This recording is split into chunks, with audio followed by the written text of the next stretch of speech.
waxaa jira hay-ad sirdoon oo awooddeedu ka baxsan tahay xuduudaha dalka ay ka tirsan tahay, hay-ad si qarsoodi ah u maamusha siyaasadda gudaha, saamayna ku leh arrimaha gobolka iyo caalamka. Waa hay-adda ISI ee Bakistan, hay-ad lagu tilmaamo dowlad guuraysa. Maxay tahay taariikhdeeda? Sidee bay u shaqaysaa? Maxayse tahay saamaynta weyn ay ku leedahay caalamka? Muuqaalkeenna ayaynu daawade kaga hadli doonaa su'aalahaas iyo kuwo kale oo la mid ah. Fadlan haddii aad nagu cusub tahay nagu soo biir, sidoo kalena muuqaalka like inoo saar. Mahadsanidin. Sannadkii 1948 kadib dagaalkii ugu horreeyey ee Kashmiir, Bakistan waxay garatay baahida loo qabo hay-ad sirdoon oo midaysa ciidamada cirka, badda iyo dhulka. Waxaa la aasaasay Inter-Services Intelligence oo loo soo gaabiyo ISI, iyadoo uu hogaaminayo Major General Cawthron, sarkaal British ah oo ka mid ahaa kuwii ugu dambeeyey ee ka tegay Bakistan. Intii lagu jiray 1950meeyadii, ISI waxay bilowday inay si qoto dheer ugu lug yeelato siyaasadda gudaha ee Bakistan, waxaana lagu eedeeyey inay la socotay siyaasiyiinta, saxaafadda iyo kooxaha mucaaradka, iyadoo mararka qaar la sheegayo inay si toos ah u farageliso doorashooyinka iyo maamulka dalka. Sannadkii 1979 markay ciidamada Soofiyeedka galeen Afghanistan, ISI waxay noqotay hay-ad muhiim u ah dagaalkaas, iyadoo la kaashanaysa CIA-da Mareykanka. ISI waxay taageertay mujaahidiinta Afghanistan, iyadoo bixisay tababar, hub iyo taageero istiraatiiji ah. Taageeradan ayaa ujeedadeedu ahayd in la joojiyo saamaynta dagaal ee ay ku leedahay Soofiyeedka gobolka. Kadib bixitaankii Soofiyeedka ee Afghanistan, ISI waxay sii waday taageeridda kooxaha Islaamiga ah sida Taliban iyo Al-Qaacida, waxaana lagu eedeeyey inay siiso taageero dhaqaale kooxahan si ay u gaaraan danaha istiraatiijiyadeed ee Bakistan. Kadib weeraradii 11 Sebtembar sannadkii 2001, Bakistan waxay noqotay xulafo muhiim ah oo Mareykanka la leh dagaalka argagixisada. Si kastaba ha ahaatee, ISI waxaa lagu eedeeyey inay si qarsoodi ah u taageerto kooxaha xagjirka ah, iyadoo la sheegayo inay siiso meel ammaan ah oo ay ku dhuntaan. ISI waxay door weyn ku leedahay siyaasadda gudaha ee Bakistan, waxaana lagu eedeeyey inay farageliso doorashooyinka, taageerto ama daciifiso xisbiyada siyaasadeed, iyo inay caburiso saxafiyiinta iyo mucaaradka. Maanta, ISI waxaa hogaamiya Asim Malik oo sidoo kale ah la taliyaha amniga qaranka ee Bakistan.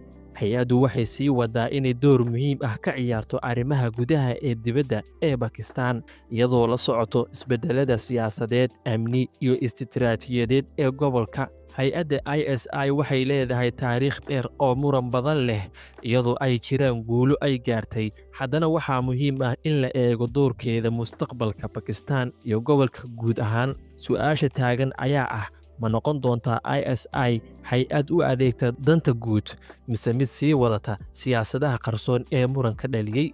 Sannadkii 1965, ISI waxay door muhiim ah ka ciyaartay abaabulka howlgalka Gibraltar, qorshe lagu rabay in laga dhex kiciyo kacdoon, kaas oo lala rabay Kashmiir oo ay gacanta ku hayso Indiya. Qorshahan wuxuu sababay dagaal toos ah oo dhex maray Bakistan iyo Indiya.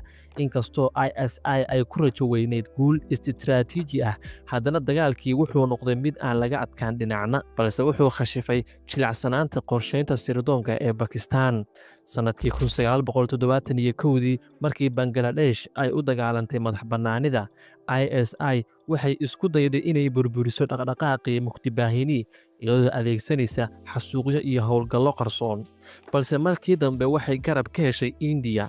Bangladesh waxay ka adkaatay Bakistan.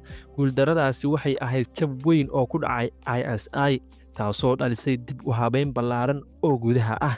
Markii Generaal Zia-ul-Haq Afgembi ku qabsaday awoodda sannadkii 1977, ISI waxay si weyn u gashay siyaasadda. Xilligii Zia, ISI waxaa la adeegsaday sirdoono si loo xiro ama loo aamusiiyo mucaaradka iyo warbaahinta. Intaa waxaa dheer, Zia iyo ISI waxay siyaasaddeeda ku saleeyeen Islaamiyad si ay u kasbadaan taageero gudaha ah iyo mid gobolka ah. Tani waxay horseeday xiriirkii ISI ay la yeelatay kooxo Islaami ah sida Jamaat Islaami, Taliban iyo Lashkar Tayba.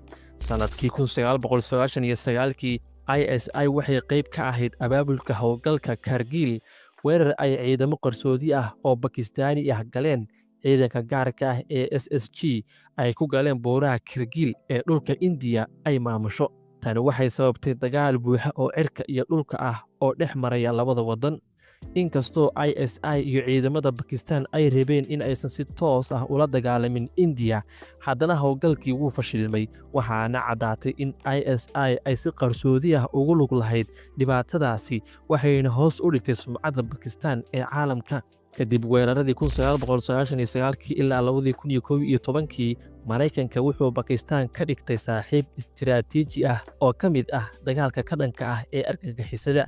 ISI-na waxay la shaqaysay CIA-da si loo helo madaxda Al-Qaacida, balse xiriirkan wuxuu noqday mid lagu kalsooni yar yahay kadib markii Osama bin Laden laga helay magaalada Abbottabad isagoo ku dhuumaalaysanaya meel ku dhow xarunta militari ee Bakistaan.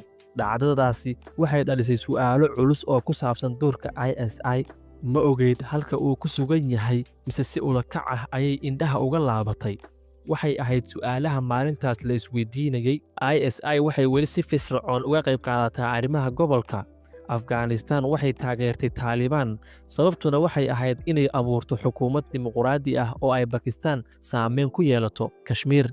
ISI waxay sii waday operation loogu magac daray Tubac, qorshe qarsoodi ah oo lagu taageerayo kacdoonka ka dhanka ah ee Indiya. Dhanka kale, ISI waxay xiriir dhow la leedahay hay'adaha sirdoonka ee Shiinaha, iyadoo ka shaqaysa howlgallo la xiriira Xinjiang iyo xuduudda. Xilligan ISI waxay wajahaysaa cadaadis dibadeed oo xooggan, iyadoo lagu eedayo taageerida kooxaha xagjirka ah, faragelinta siyaasadda gudaha ee waddamada kale, iyo ka qayb qaadashada dagaalada internetka. Warbixinno caalami ah ayaa ku tilmaamay ISI inay leedahay shabakad qarsoodi ah oo howlgallo fulisa si ka baxsan sharciga caalamiga ah. Si kastaba ha ahaatee, Bakistaan waxay difaacdaa ISI iyadoo ku tilmaamaysa tiir muhiim ah oo difaaca qaranka. 60 sano kadib markii la aasaasay, ISI waxay weli tahay hay'ad qarsoodi ah, awoodna leh, laakiin su'aalaha taagan ayaa ah: ma tahay hay'ad u adeegta danta qaranka mise waa mid adeegsata xoog qarsoon si ay u xakamayso siyaasadda gobolka iyo midda dalka? Waa maxay mustaqbalka ISI laga leeyahay? Miyay noqon doontaa mid dib u habeyn lagu sameeyo si loogu hoggaansamo sharciga, mise waxay ahaan doontaa hooska qarsoon ee Bakistaan ka taliya? Waa hagaag daawade, intaas ayaynu ka haynaa warbixintii koobneed ee aynu ka haynay hay'adda ISI ee laga leeyahay dalkaasi Bakistaan. Fadlan haddii aad muuqaalka ka heshay like inoo saar, sidoo kale haddii aad weli nagu soo biirinna nagu soo biir, asxaabtaadana la wadaag. Mahadsanidin.